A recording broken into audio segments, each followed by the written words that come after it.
Party Time, My Golf Story with Kevin Walsh and whatever special guest he has today. You can check me out on episode 9 of the podcast. Today I'm wearing Grayson clothes while I'm out practicing because I believe in look good, play good.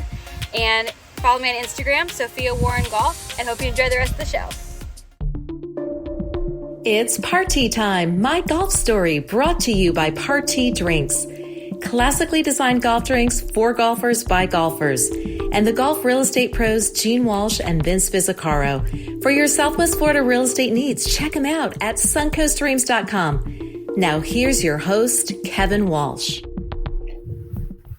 Hey, welcome to the program. This is going to be something of a trip down memory lane. We are going back to our original roots when we started Party Time, My Golf Story, a little more than a year ago, and we're almost 60 episodes into it. If you remember, or if you don't, I'll just give you a refresher. When we decided to start the podcast, we needed a little bit of help. We wanted to hitch our wagon to something that would help us generate good content, introduce us to people that we wanted to know more about, people that were chasing the dream, that were deeply immersed in golf. And so I asked a favor and I leaned on a Philly friend, Christian Bartolacci from the West Florida Golf Tour. I said, can we interview your golfers and promote your tour? And can you make some introduction to some people on the tour? And that's how it started. And Christian was our very first guest on Party Time, My Golf Story. And guess who's back? Christian is back. And there's a lot to talk about because he's had some profound changes in his life. The tour has made some adjustments with some things. And it's time for a catch up, for one. But there's a lot to talk about, and I think a lot you'll be interested in.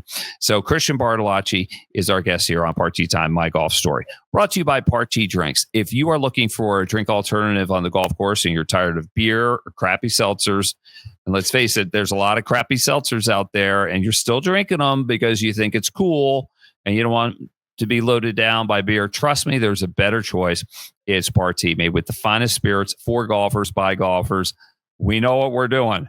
We're on your side here. Really fine vodka in it, the smoothest drink, and the drink for you on the golf course. And by the way, if you're in the golf business and you don't have Party at your location and you want it, then Paradise Craft Distributors is the exclusive distributor in Florida for Party drinks. And I'll include the numbers and the information that you can get on board and give your golfers exactly what they want. I mean, isn't that what it's all about? Give the people what they want. All right, let's give it up for Christian Bartolacci. Hey, man, been a long time. A lot's going on. How have you been, my man? I'm doing great. Thanks again for having me back. This has been really cool to watch all the episodes and a lot of the players, and it's been great. And I'm honored to be the first, and hopefully keep doing this as it goes along. Well, you're welcome to come back anytime because we care about your tour, we care about the players, and we're just looking for good stories. And There's so many good stories among us. You know that. I mean, everybody's interesting. Anybody that's chasing the dream, is trying to play professional golf, knows what a grind it is. And when you bring players on board and they reveal a part of themselves and make themselves vulnerable and say, "This is what I'm doing. This is what my dreams are," but it's a struggle. I think a lot of people can relate to that, and they vicariously relive some moments in their own life, if not as a professional golfer, but maybe as a professional or somebody that's striving to do something. But I want to remind you of something, Christian. When we said, I don't know if I told you this part, but when we were starting this podcast, we started mostly as a marketing tool for Party drinks. I mean, that was really the push, but that wouldn't be enough.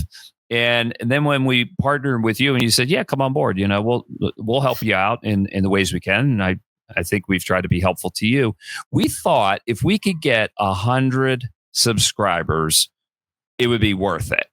All right. Because that might help us on the business end, but it'd just be worth everyone's time. It would help the players and being able to introduce themselves to sponsors or whatever, just get their names out there. And we now have 14,000 subscribers and about 330,000 views. And that's just on YouTube alone. That doesn't include Spotify. That doesn't include Apple. I better watch what I say then. No. You say no. You be you, and we're going to be you, because we're going to get into it on a couple things. We're going to get into it on the Eagles and everything, but I want to get into the details of the tour shortly, and I just want to catch up with you in your personal life, because you have some really happy news going on. I'm very happy for you about that. But let's just get the Eagles thing out of the way. All right. 2 kids born and raised in Philadelphia. All right. I'm still celebrating the Eagles Super Bowl victory over the Kansas City Chiefs. Yeah. What's going on in your world with Eagle fandom? Yeah. Wrong person to ask, my man. I'm not an Eagles fan, never been an Eagles fan. But I am happy for my family and the rest of my friends and people I went to school with who are Eagle maniacs. I don't know what to say. I like Philly teams. I just don't like the Eagles. So don't know why. Well, I do know why. When I was younger, just like the Dolphins, I like their colors. It's one of those things where I just started thinking about them. I couldn't stop and loved Dan Marino. And the next thing I know, I'm a diehard Dolphins fan, and that's it. I got nothing. I mean, I couldn't like the Eagles now if you paid me. It's one of those things where it's that ship has sailed. So, oh my gosh, where to start? I'm really happy for you. I hope you mean that. All right. I'm wondering if there's a little sarcasm in there, but how is this even possible? I mean, how do you grow up in Philadelphia and not bleed green, if for nothing else than your own personal safety? Okay, because I mean, I went to Temple too, so right in the middle of Broad Street. It was. I mean, like I said, it kind of happened quick. I was young when I've liked the same teams since I was young, so it's one of those things where I'm a diehard from the beginning, and I just can't change. Some people change when they move, and I live in Tampa now, so I like the Bucks, but no, that's not the way it works. So, it's like I said, all my friends like it, and it makes for some good conversation at the bars. But other than that, I just kind of, not a good off season when the Eagles win. Put it that way.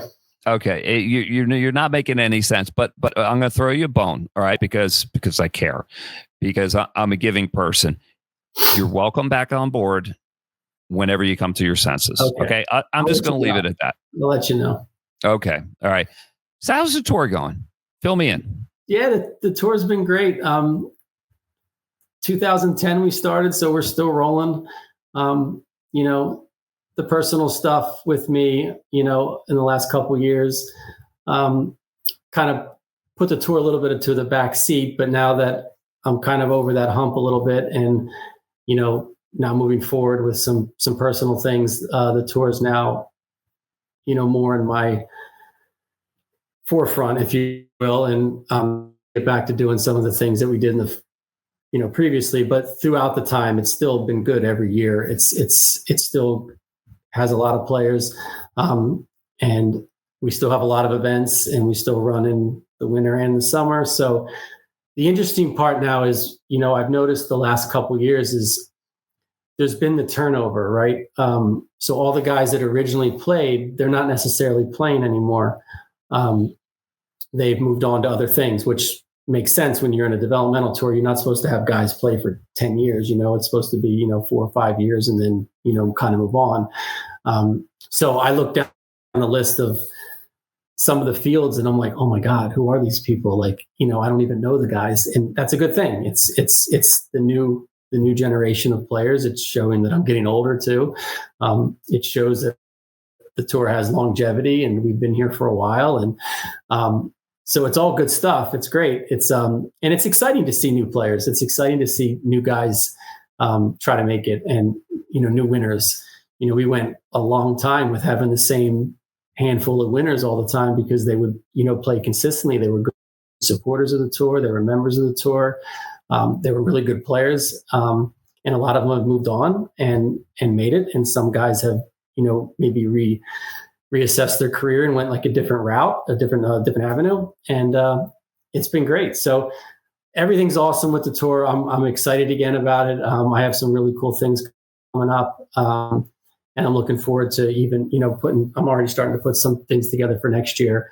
Now that we're kind of out of the COVID era, which is making it a little bit more difficult to have events. Some of the places that I used to have events at maybe necessarily don't need us anymore, or they're too busy. But that's just kind of like an industry thing. I'm sure a lot of most tours. I work with the PGA section a lot, the North Florida section, and the same type of thing. They struggle to get events as well, and I'm close with the guys at the FSGA, and it's the same thing. It's trying to find different ways and different types of events to attract new golf courses that you can play. So I've had to adapt, and I think I've done a pretty good job. I think the one thing about the tour that people can say is, even from 2010, we've always kind of adapted. We started out with just 1-day events, then we went to 2-day events, then we had 3-day events, then we had 4-day walking majors, then we went back to 2-day events, and pro-ams, team events. I've always kind of moved around, and we'll run shotguns now, kind of like Liv does, on certain events that maybe we don't have the tee time availability. So I've been able to adapt. I think that's why the tour has been successful. I think that's why it's been around for 15 years now, and we've had over 2,100 events. That's a really cool thing in the developmental tour world. Not many tours can say that. So that's something that, I'm really proud of. I certainly didn't do it on my own. I had a lot of support from the players, my friends, my staff over the years. But now it's kind of like a one-man show. I mean, I have some volunteers here or there, but it's mostly me now. And I look forward to, kind of what's ahead. Well, you talked about the personal life and how some of the tour business had to take a backseat to real life, and what you're referring to is the loss of your wife to cancer. Mm-hmm. And we talked about that on the first program. You made yourself very, very vulnerable. I know the story has been well told, and it was very difficult for you. But times are good.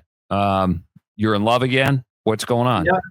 Yeah. I met someone who's been an angel for me. I didn't think it would happen. I didn't expect it to happen. I just was the time where I just wanted to start, talking to people again, and kind of got lonely at night and, put the kid to bed, and that's kind of it. But yeah, it's, I was able to meet someone who's been amazing. Her name's Stephanie. She's absolutely been fantastic. She's been like an angel to me.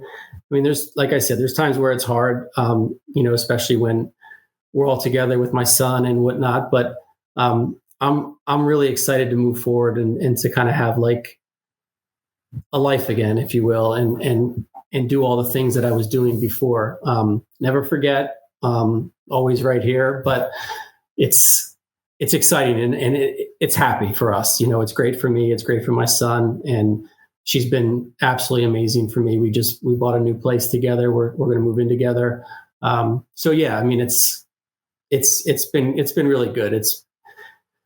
Cancer sucks. It does. It hurts a lot of people. I'm not the only one. But it's something I never thought I'd have to deal with. But I've had a tremendous amount of support from my family and my friends who have, encouraged me, and they're happy for me. And they know that, this was a rough thing to go through, especially with a toddler, and trying to run your own business and things like that. But, I feel like I've gotten through the other side, and I'm looking forward to the future, and I'm really happy about what's coming. Well, let's talk about some of the golf, because I interviewed Caleb Van Argon last night. Mm-hmm. Now, what an interesting story he is, because his original plan, and I think it's similar to a number of guys that play your tour, his plan was to come down to Florida. He was going to caddy, and he was going to play and practice as much as he could. The dream is the PGA Tour, still is for a lot of guys. And then something interesting happened along the way. He made it through second stage of Q School, and he got his Korn Ferry Tour card. But he's played in 4 events. He's won one, he's finished second in the other, and I think he has a 5th and a 6th. And he was very complimentary about the tour, because it allows guys like him, and let's face it, there's some pretty big breaks on the Korn Ferry Tour, to where maybe the game gets a little bit rusty because you haven't competed for a while. So guys like him, and he's not the only one, can parachute in and out, and he's not the only one What's the kid from Kentucky? Cooper. Musselman. Yeah, Cooper Musselman comes in to play and wins the first event he's played in. That's all cool with you because it just raises the competitive level of the tour, right? That's why we're here, right? I want to be available to the players. Every player is different. They all have their own dreams and ways that they want to go about doing it. Whether you're a PGA Tour player, Korn Ferry, Tour Americas, whatever it is. I just want to be here for them whenever they want to play. That's how we've built our business. That's how I've sustained my business. I'm a pop-in tour. I don't have a series of events that are just run in one section of the year. Mine runs throughout the year, and you can pop in and out whenever you want. Some guys come to prepare for Q School. Some guys come to prepare for their Monday qualifiers. Some guys are just looking to see if they're good enough to compete. And that's kind of what we are. Caleb's a great player. He played in his first event, and I got to meet him. I don't know him very well, but I know him well enough now to know that he's a really good player, and it worked out. And that's what happens with some guys. I'm available, and they play in a couple events, and that's why developmental tours exist, right? You're not making a living on our tours. I never tried to pretend like that was going to be the case. I just want to give you experience. I want to keep the cost down as much as possible. I want the top guys to make a little bit of money when they play well, week in and week out. But the main thing is what people are paying for is they're paying for the experience. They're paying for the scorecard in their hand, the professional setup, so that when they go to play in something that's more meaningful, whether it's Q School or a Monday qualifier, that they're prepared for that. And that's what I try to do. And that's what I've done for 15 years. So that's why guys continue to play. And that's why you hear stories like that, is because I am available, and I am available for these guys to do whatever they need. So use the tour, use it for whatever you need, whatever you're trying to do. And sometimes you can just ride a hot wave, and you get one event and you play well, and it could just be a one-day event, but it could give you the confidence in what you need to just get over the hump. Well, a pro win anywhere has got to make you feel good about your game. Our fields are arguably usually too strong for the amount of players we have. We have a lot of good players to play. So, that's kind of been the MO of the tour. But yeah, winning a professional event, it does something to you. Next time you tee it up, that you've done it before. Even if it's just a one-day event or a 2-day event, to know that for that day you were the best. Those types of things, especially guys that play for a living, I play too. That's all you need sometimes. Yeah. Yeah, and you're also having a lot more amateurs play in the field. I was keeping an eye on Parker Sievers, who goes to Lakewood Ranch High School and is going to the University of Florida. Great player. Shot a pretty sporty 5 under par 67 recently. What do the amateurs get out of it in addition to maybe the professionals? The same thing. They're just not doing it for a living yet. But if you're trying to make it on television, right, and play on tour or live or European tour, whatever you're trying to do, you need to know that you can do it. So even if you're an amateur, it's good for you to participate and to play against professionals, because you want to know if this is even something realistic for you to be trying. The reality is that there are a lot of good players, and not everybody gets to make it. But that's just the way it goes, right? So, but you want to see if you're good enough, and you want to try, and that's why we have a lot of amateurs participate. They want to test themselves up against some of the best players regionally, country-wise, whatever it may be, nationally, and that's what they do, and that's why I a third of my fields are always amateur players, and I keep the cost down for them a little bit more so that they can get the experience and to participate. And it's worked out really well. And, again, it's one of those things that's really helped the tour. Without the amateur participation, the tour wouldn't be where it is today. Sure. It helps financially because they're paying an entry fee as well, which increases. They help the purse for the professionals. Mm-hmm. I base my purses based on the professional field. So if there's 10 amateurs, that's just 10 players of added money that's going to the field. So it's great for the pros. It's great for the ends. It's kind of like a win-win for everybody. So I get more players, the club gets more players. The pros play for more money and the amateurs get the experience. So I found a way to kind of mix it up and make sure that everybody's kind of benefiting from it. Sounds good. Now, for those that haven't been keeping up with the changes in amateur rules, they can accept prize money. Yeah, I think it was like 4 or 5 years ago, the USGA made a change. They can win up to $1,000 per event. So, that's the big difference from earning pro shop credit, like when we first started. That's how it was for you and me. And it was a max of $750. So now it's up to $1,000 cash. I mean, they do get $10.99 at the end of the year if they make over $600 like every other player. But again, it's a nice feature. It helps me too, because now it's more reasonable for guys to play, especially if you're a good amateur, that you're making your entry fee back almost every event. Yeah, and you can use that for future events. So that's good stuff. I wish that was around when I was playing. I wish a lot of things were around when we played. I couldn't even you couldn't get any clubs when you were in college. Like, you weren't allowed. I know, isn't that crazy? Now these kids are flying around in private jets and they have club deals and PGA Tour you, and they give you tour cards just by playing in college.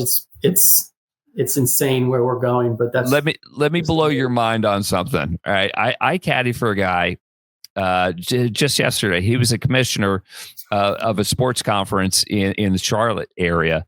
He said there's some high school kids that are getting 7-figure NIL deals. Can you believe that? 7 figures in high school? For golf? It wasn't for golf. I don't know what it was for, but whatever. Just the prep. You would pay a golfer that much money, but oh my gosh! I mean, we had to sell like hoagies and everything, just like to buy our own jerseys for. I went to Abington High School. The candies and crackers in it, and used to sell it. Oh my gosh! Money for your trip. Yeah, times are changing. Christian Bartolacci is our guest here, the commissioner of the West Florida Golf Tour on Party Time, brought to you by Party Drinks. If you're looking for a drink alternative on the golf course, try a Party.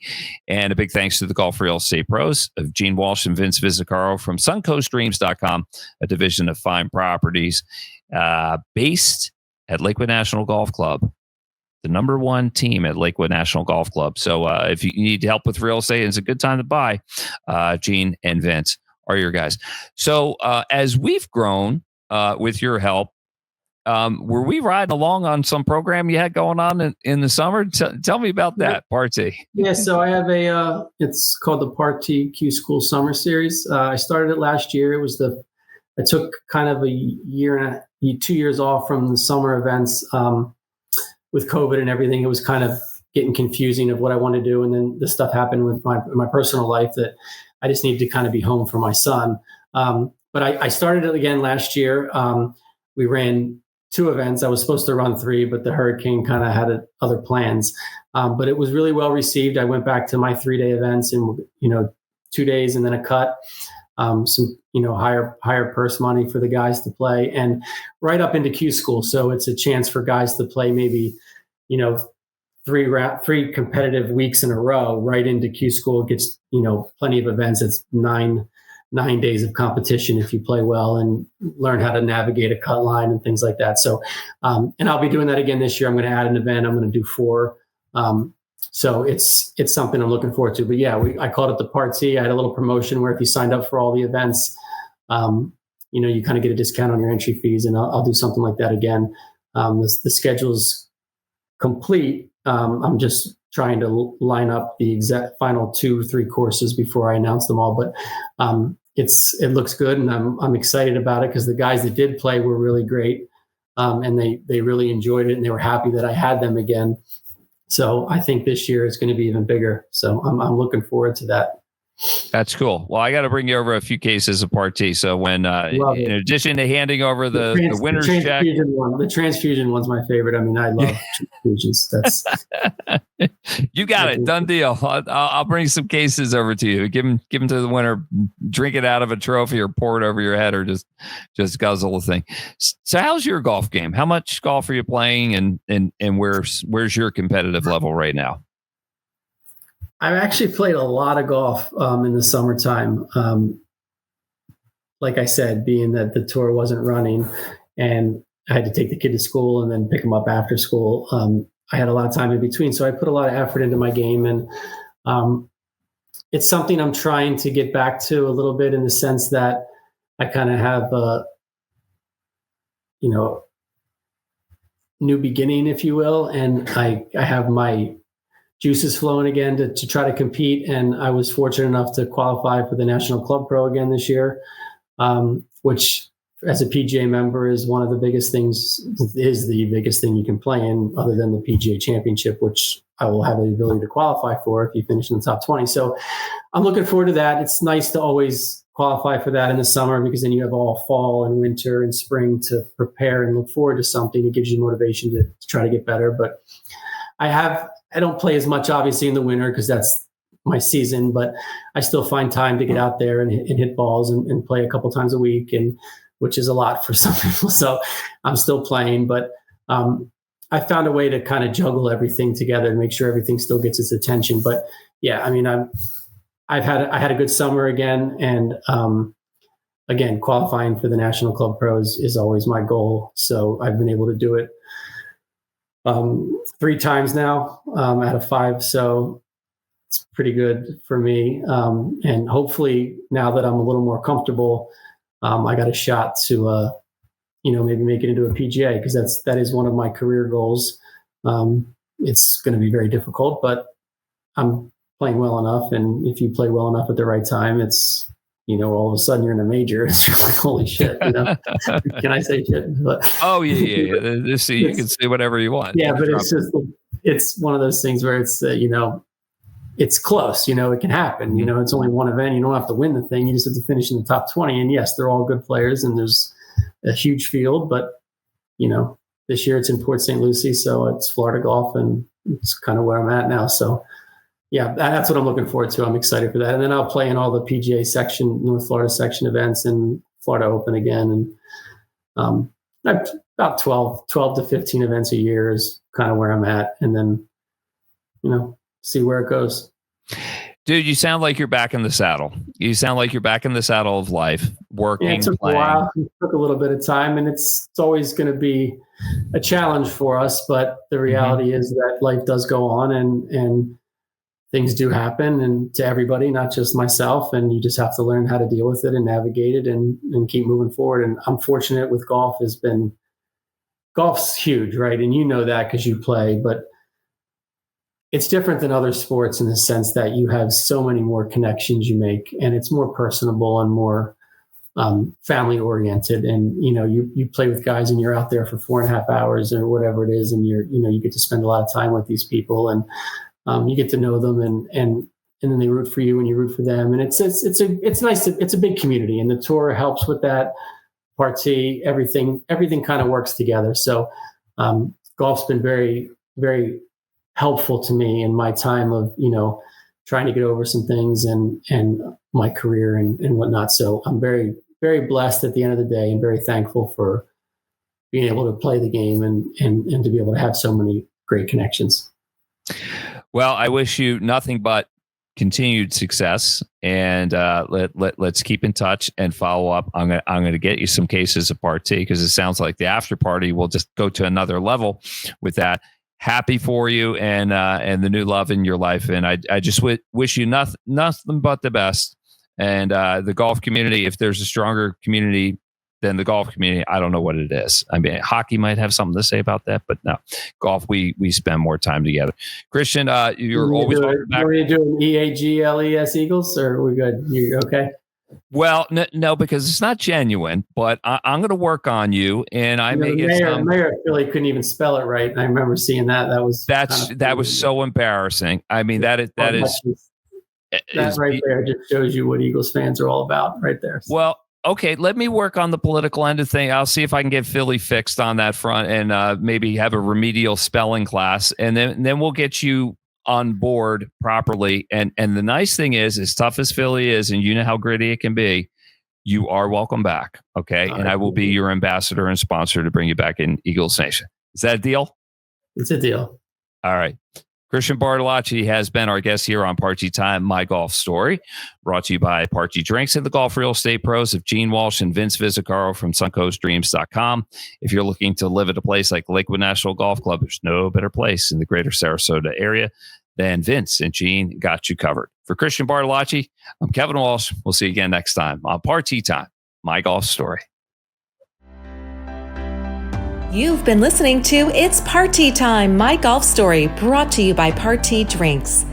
Classically designed golf drinks for golfers by golfers, and the golf real estate pros Gene Walsh and Vince Visicaro.